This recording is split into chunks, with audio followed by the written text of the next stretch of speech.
I keep my goals to myself, cause whenever I share with folks, they get a look upon their face and their memory floats to a time where their goals and the stars. What's good? We're going to get into TNA Impact from April the 23rd, 2026.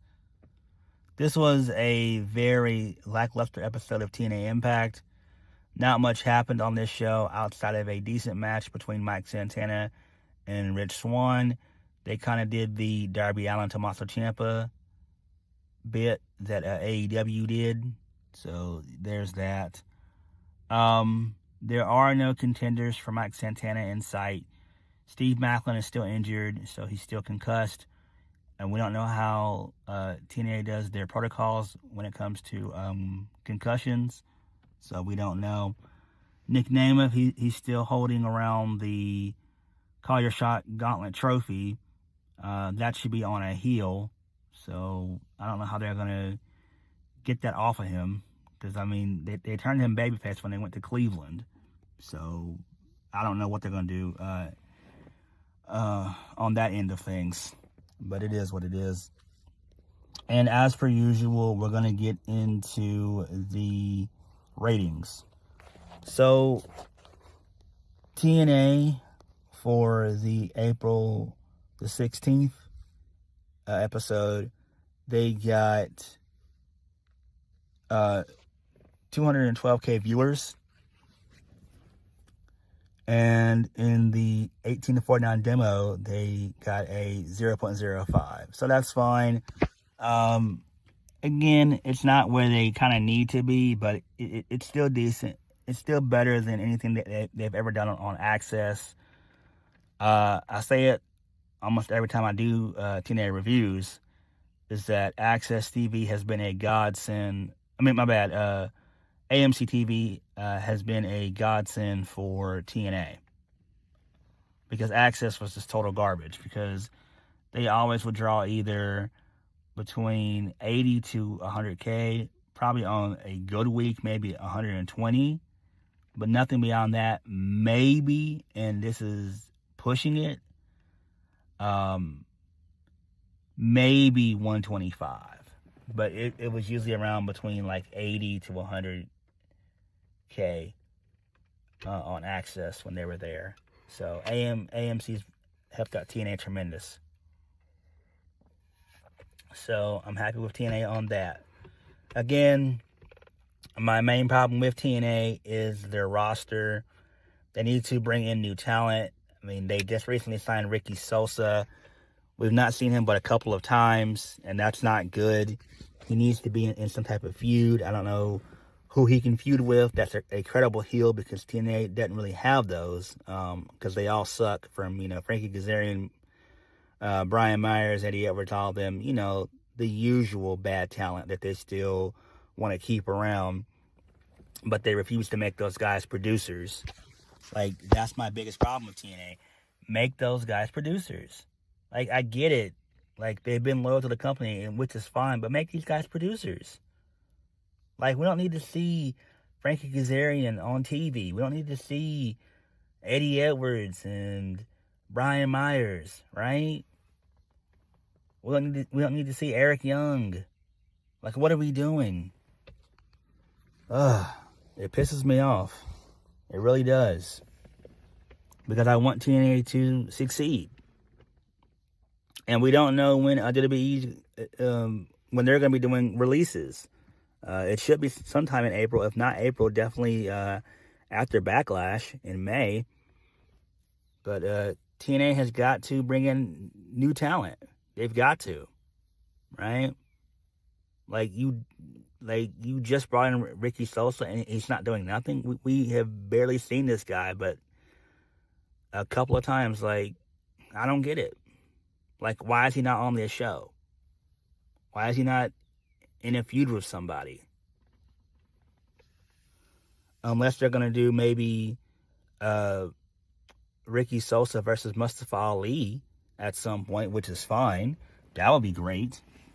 Because Ali has the TNA International Championship. And you could do a feud, a good 2 to 3 month feud. between Sosa and Mustafa Ali. So, I don't know, man. Moving on.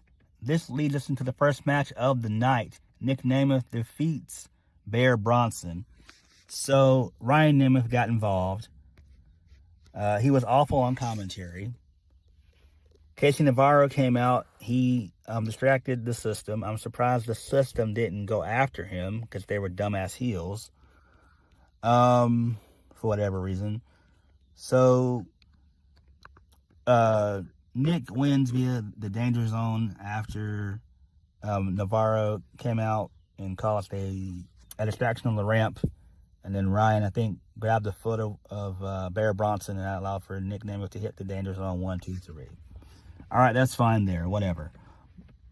We got to figure out a way to get the Collier Shot Gauntlet trophy off of Nick Nemeth. If he's going to be babyface, he doesn't need to have that, because that only works well for a heel. So, there's that. And again, he just turned babyface. So, I don't know where they're going with this, if we're being honest. I really don't. All right, moving on from that, this leads us into Gia Miller. She had a backstage interview with Rich Swann and BDE. So, Rich Swann talked about challenging Mike Santana for the TNA title and how he can go all night long. And it's been several years since he has been TNA champion, basically 5 years. He talked about working hard for this opportunity, and he asked BDE to stay in the back and to take some notes because, so no one could say there were any distractions. Okay, that's fine there. Whatever. Moving on from that, this leads us into a fake Elijah concert. So Frankie Kazarian was dressed as Elijah. He had a fake beard and everything. Then Frankie talked about how he kicked Elijah's ass all over the country. So he had the blues, and then he played a song called Kaz is My Dad, My Daddy, which is hilarious for whatever reason. Then Elijah showed up, the lights went out, and he choked out Frankie with a guitar strap. And then he challenged Frankie to a guitar strap match. Yay. Number one, why the fuck are they feuding? That's my main question. Why are they feuding? And number two, why isn't Elijah higher on the card, right? He should be higher on the card. Seriously. Why has he been in these know-nothing, boring-ass feuds, man? It makes no sense. Moving on, this leads us into EC3. He's backstage. He had a chair on his neck from last week. He talked about Eric Young attacking him with a steel chair last week, and he said that he welcomed it. EC3 said that he was in TNA to finish what he started, and he looked forward to facing Eric Young. I'm like, what the fuck? Like, bro, this gimmick doesn't work. Dixie Carter is no longer in control of TNA. Like, come on. It's a total whole new regime. Like, what the fuck? It's so dumb. This is so stupid, man. And he's feuding with Eric Young. Ugh. Like, man, what is going on, bro? Like, when they brought EC3 back, he should have immediately went after the world title. Right? Like, come on. Again, you don't have any credible heels to go after Mike Santana outside of Steve Maclin that anyone really cares about. It's not Frankie Kazarian. It's not Eric Young because they both suck. It's not Eddie Edwards because he sucks. So it's not those three bums.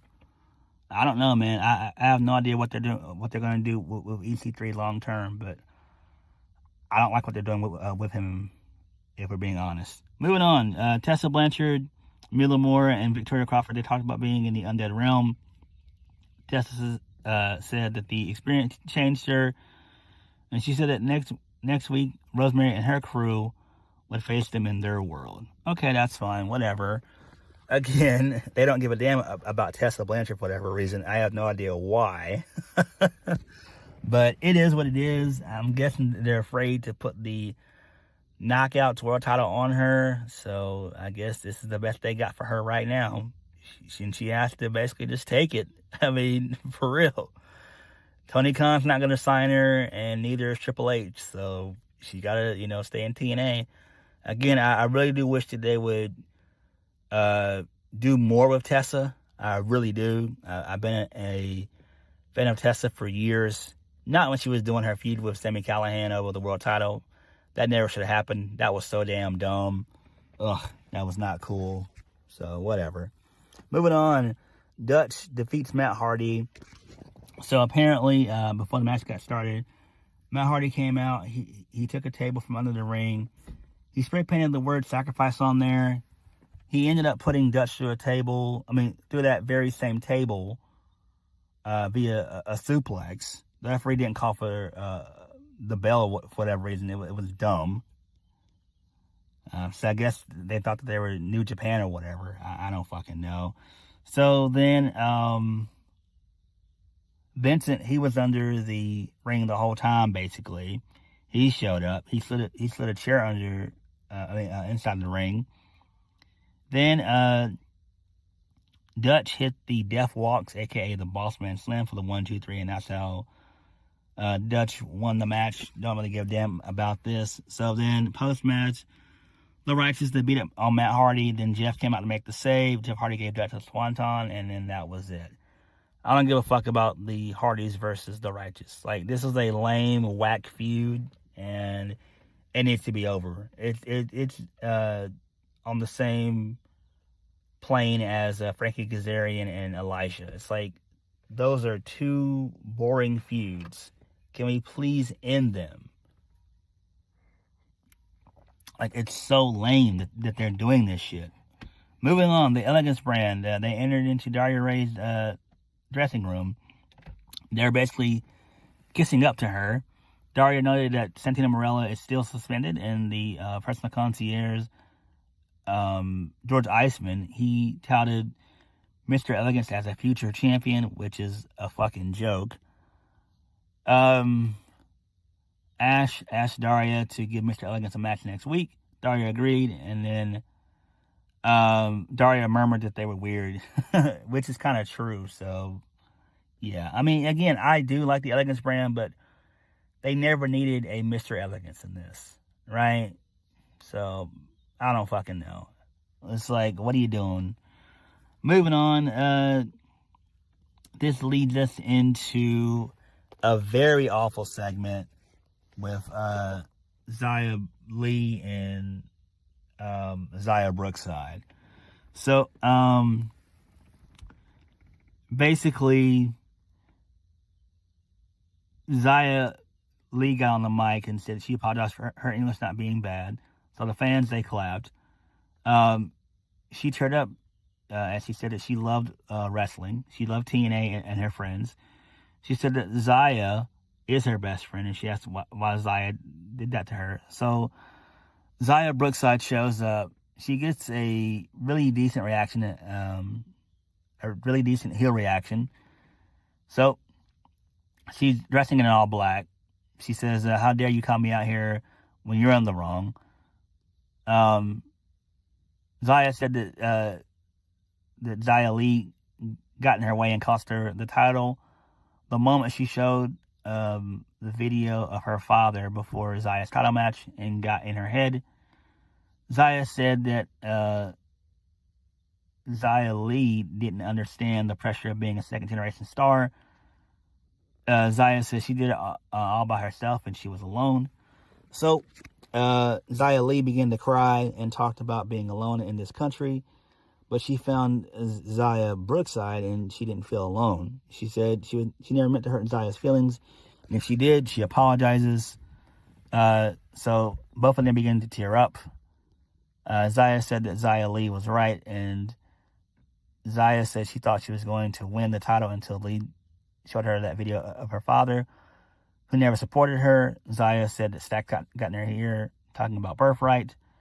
And then Xia accepted Xia Lee's apology. They both hugged.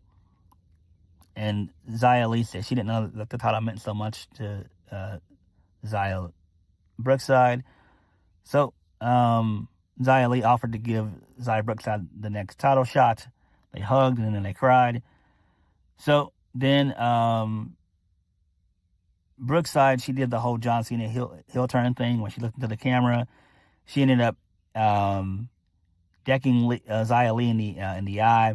She ended up grabbing her by the hair, said that we're done, and then she gave her a nasty impeller DDT, which was fucking insane. It was great. Like, Zia Lee sold that shit beautifully. So this was okay. I kind of like this. I got a feeling they are going to probably end up adding her to Birthright. It makes sense. And again, if we're being honest, Birthright, they strike me as a faction in TNA. Like, they really do. Like they all do. Like, even though you had Lexis King win the speed title on NXT, it still doesn't matter, you know. All of them strike me as TNA guys. They all do.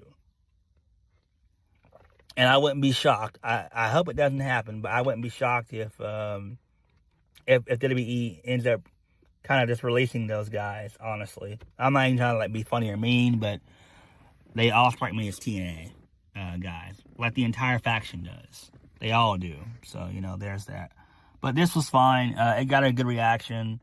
It was a little bit too cheesy for my liking, but we got it, though. The fans got the gist of it. So, Zia Lee's finally a heel. Finally. And I like it. I mean, my bad. Xia Brookside's finally a heel, and I like it. So, interesting stuff. Moving on. Atlanta Black defeated Katie Arquette. And she won via the blackout. So, whatever. Katie Arquette is the cousin of David Arquette. So, that's the joke that Tom Hannafin made on commentary. So, all right, that's fine there. Whatever. And she's been on TNA before, probably on more so Explosion. I need to watch Explosion. I really do. Moving on. This leads us into the Order 4. They had a backstage segment. So Mustafa Ali, he welcomed a group of wrestlers to his open challenge for the International Championship. He touched the screen and it landed on the Australian flag. A voice announced that Adam Brooks won the chance to represent Australia. And Brooks said that it was a privilege to be selected. So that's fine. Hopefully they end up signing Adam Brooks. He is pretty decent. And again, TNA needs some fresh talent. Moving on. This leads us into the system. They had a backstage promo. So Bronson was angry over his loss against Nick Nemeth earlier on in the night. He said that his mistake would be corrected. Cedric Alexander said that Leon Slater cheated to beat him, so he deserved another title match. Eddie Edwards says the system fixes mistakes. I don't care about this shit at all. I really don't. Main event of the evening, Mike Santana defeated Rich Swann to retain the TNA World title. He wins via spin the block. This match was pretty okay. The crowd was super into it. Rich Swann, he's okay. So whatever. I mean, it's fine. Again, they did the whole Darby Allin Tommaso Ciampa type of thing, basically. It was the only decent match on the show, for being honest. So, whatever.